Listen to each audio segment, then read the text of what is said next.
लोग आए हैं, लेकिन मुझे लगता है कि नफरत कौन लोग भगा पाएंगे। हर काम हर एक कर सकता है कि नहीं, बोलो। मैं एक औरत के एक जगह यूपी में बुलडोजर गिरा, बुलडोजर से उसका घर गिराया, तो मैं उसके घर गया तो वो बोली जाओ अपना काम करो, तुम लोग जो नफरत हटाने का काम कर रहे हो हमारी चिंता मत करो, हमें पहले नफरत हटाना है, चाहे कोई हमारा घर भी गिरा दे।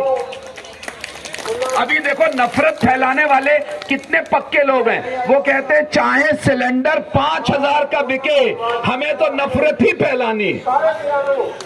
चाहे दूध 200 रुपए किलो बिके, हमें तो नफरत ही। और हम लोग कैसे हैं? हमसे हमारा राशन ले लो, हम नफरत नहीं फैलने देंगे। तुम हमारा घर गिरा दो, हमें मंजूर है। तुम हमारा रोजगार छीन लो, लेकिन हम तुम्हें किसी सूरत पे नफरत नहीं फैलाने देंगे। ऐसे लोगों के हाथों नफरत रुकेगी। आ गई बात समझ में? अब नफरत रुकेगी कैसे, ये बता के खत्म, क्योंकि सुनीलम जी के पास बहुत बड़ी लिस्ट है।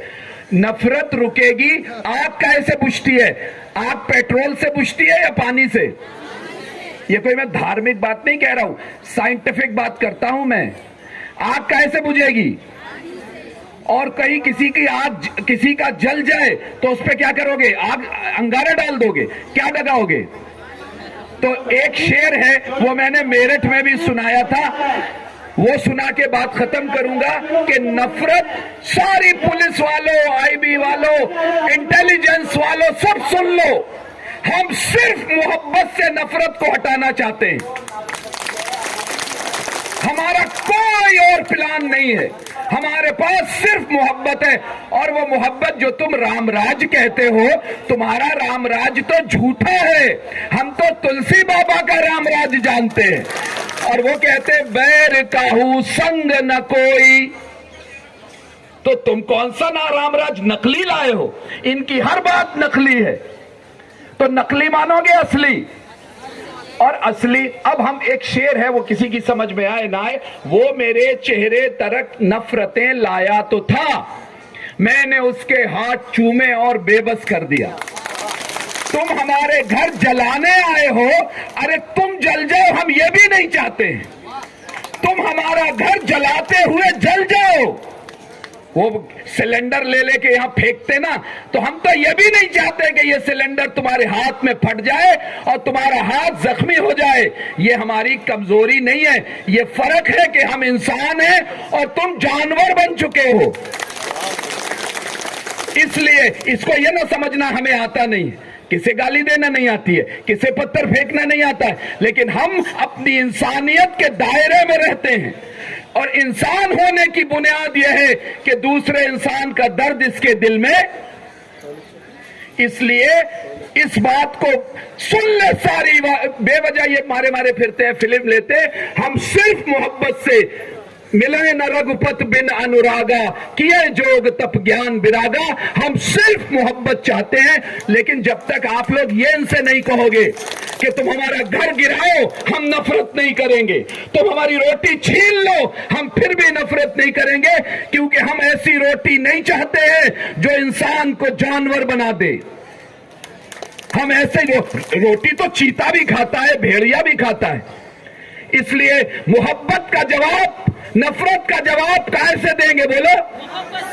बस। और मोहब्बत, क्योंकि मोहब्बत हजारों साल से, एक आदमी मुझसे पूछ रहा था, मैंने कहा तुम मोहब्बत का इतिहास तो उठा के देखो, मोहब्बत हमेशा जीती है। ये जो मिशन इसमें लिया गया है, ये मिशन कभी जीवन में हजारों साल से, जब से इंसानियत धरती पे जन्म लिया है, जब से मोहब्बत का मिशन कभी हारा नहीं है। इसलिए हमारी ताकत कुछ नहीं, हम ये मिशन हारा नहीं है, इसलिए हमारा मिशन नहीं हारेगा, मोहब्बत जीतेगी। तो एक नारा लगा के इसको खत्म करे। चल चुका है। इस प्रोग्राम का मकसद नफरत छोड़ो और मोहब्बत को बढ़ावा दो। आज गांधी जी की शहादत का दिन है। उन्होंने इसी मकसद के तहत अपनी जान को कुर्बान कर दिया कि अपने हाथ को किसी दूसरे पर नहीं उठाना है, किसी के घर को नहीं गिराना है, किसी को परेशान नहीं करना है, सबको उसका हक देना है।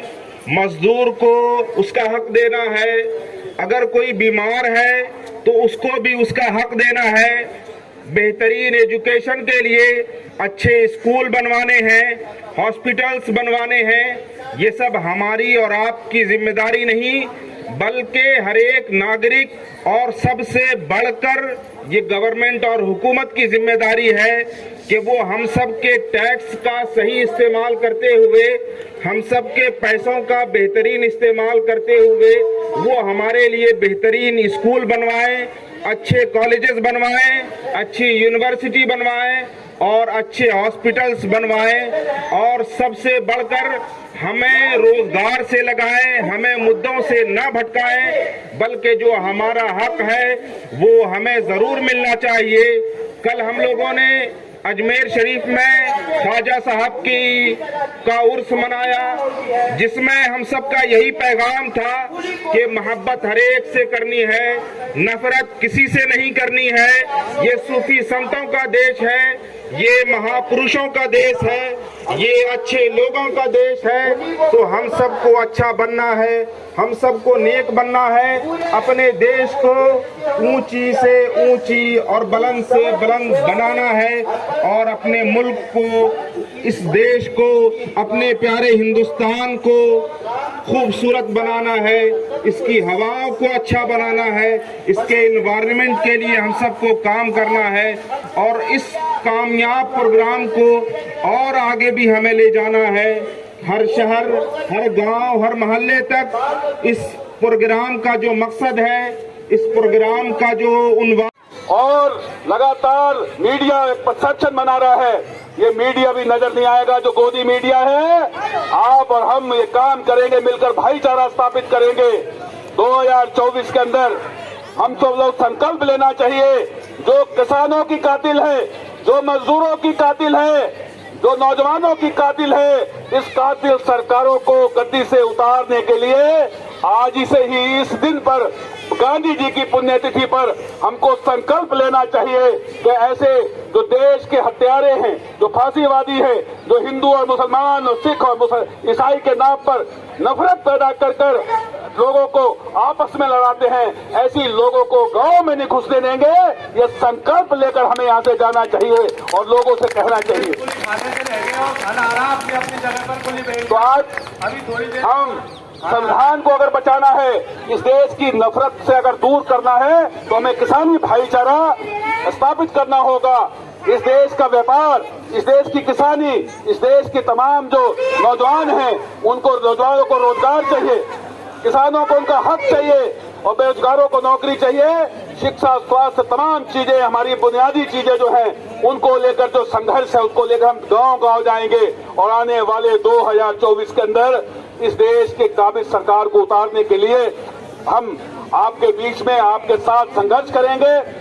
और इन्हीं शब्दों के साथ आपने समय दिया, स्वास्थ्य सही नहीं है, उसके बावजूद भी हमारे मेधा जी और सुनीलम जी के अनुरोध को हम स्वीकार किया है, आपके बीच में आए हैं और आपको भरोसा दिलाते हैं कि उदाहरण देने में और उदाहरण बनने में बहुत अंतर है। नजीर देना, नजीर बनने में बहुत फर्क है। लोग उदाहरण देते हैं, लोग नजीरें सुनाते हैं, हमने उदाहरण बने भी हैं और नजीर भी बने हैं। जब भी मुसीबत आई, 28 जनवरी की रात हो या वो 3 अक्टूबर लखीमपुर की घटना हो, हमने उदाहरण नहीं बने। लोग कहते हैं भगत सिंह पैदा हो, मेरे घर में नहीं, पड़ोसी के घर में पैदा हो, लेकिन हम आपको विश्वास और भरोसा दिलाते हैं कि हम वो साथी हैं, अपनी जान आगे चलकर देने वालों में रहेंगे।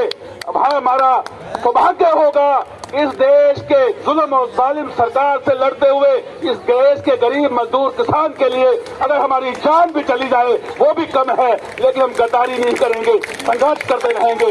इन्हीं शब्दों के साथ आपका बहुत बहुत धन्यवाद। किसान से आता था 47 से लेकर खास तौर से 1971 तक, और किसानों को उनकी फसल का उचित दाम मिले ऐसा भी कोई नियम नहीं था। आड़ती खेत पर जाता था और अपनी मर्जी से दाम तय करता था। जो किसान का सामान था, जो उसका उत्पाद था, उसको लेकर के बाजार में आता था। किसानों के लंबे जन आंदोलनों का नतीजा था कि किसानों के लिए एक मिनिमम सपोर्ट प्राइस तय किया गया। साथियों, एक दौर वो भी था और वो लंबा दौर था जब हमारी निगाहें बंदरगाहों पर टिकी रहती थी कि अमेरिका से, ऑस्ट्रेलिया से और कनाडा से गेहूं और चावल आएगा और देश के लोगों को खाने और पीने को मिलेगा। अखबारों में और भाषणों में ये कृषि प्रधान देश।